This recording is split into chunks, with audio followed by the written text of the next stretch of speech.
സിനിമയിൽ അഭിനയിക്കാൻ ഒന്ന് വിജയ് ചേട്ടൻ വിളിച്ചു കഴിഞ്ഞാൽ ഒരു ക്യാമിയോ റോൾ അതെന്താ ചേട്ടാ ഇവർക്ക് 100 ഫംഗ്ഷൻ പോലും വന്നിട്ടില്ല. പിന്നെ അതെന്താ ചേച്ചി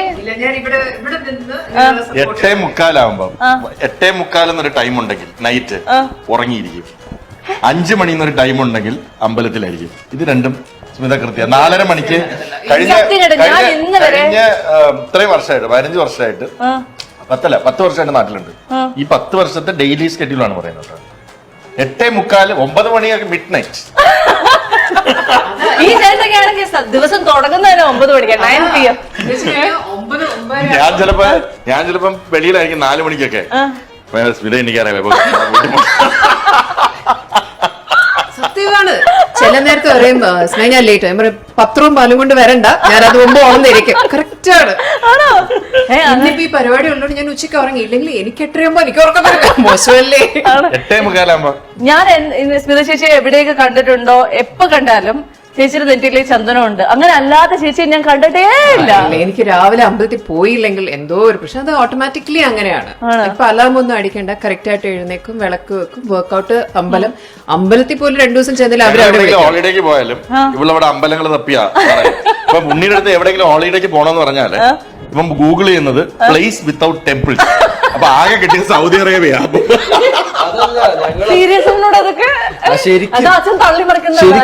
അതല്ല ഞാനും അപ്പൊ അച്ഛൻ ഒരു ദിവസം ഭയങ്കര ഇതില് എടാ നമുക്ക് ഹോങ്കോങ് പോവാന്ന് പറഞ്ഞ ഹായ് ഹോങ്കോങ് സന്തോഷത്തോടെ പോയി. അവിടെ ചെന്ന് കുറച്ച് ഫുൾ നിങ്ങൾ ഇതായി അപ്പൊ തന്നെ അമ്മ ചേട്ടാ ഇവിടെ ഒരു ബുദ്ധന്റെ അമ്പലമുണ്ട്, വലിയൊരു ബുദ്ധനുള്ള. പിള്ളേരെ പറഞ്ഞു പറ്റിക്കുന്നതല്ല, നാളെ കൊണ്ടുപോയില്ല. ഞങ്ങൾ കൊണ്ടുപോയില്ല.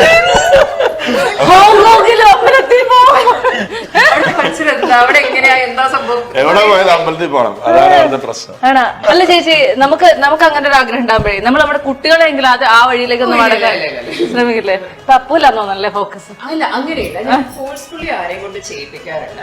ഞാനിപ്പം അമ്പലങ്ങളിൽ ഇപ്പൊ ഗുരുവായൂരും അവിടെ ഇവിടെ ഒക്കെ പോകുന്ന വിചാരം ഇന്നടുത്ത് പോകുന്നുണ്ടേ, നോക്കട്ടെ സ്മൈ, അല്ലാതെ ഞാൻ ബഹളം വെച്ച് കൊണ്ടു അങ്ങനെ ഒന്നും ചെയ്യത്തില്ല. ബിക്കോസ് ഈ വർക്ക് അങ്ങനെയല്ലേ, വരാൻ പറ്റില്ലെങ്കിൽ എനിക്ക് അതും ടെൻഷൻ. അങ്ങനെയുള്ള ഒരു സ്മിത ഉണ്ടായിരുന്നോ ചേട്ടൻ? എന്തായാലും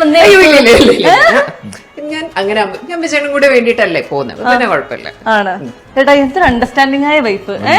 ചേട്ടൻ ഇങ്ങനെ ട്രെയിൻ ചെയ്തെടുത്താണോ? കാരണം എന്റെ അറിവിൽ ഒരു ഭാര്യമാരും ഇങ്ങനെയല്ല, ഞാൻ അടക്കം ചേച്ചിനെ ഇങ്ങനെ ട്രെയിൻ ആക്കി എടുത്താണോ?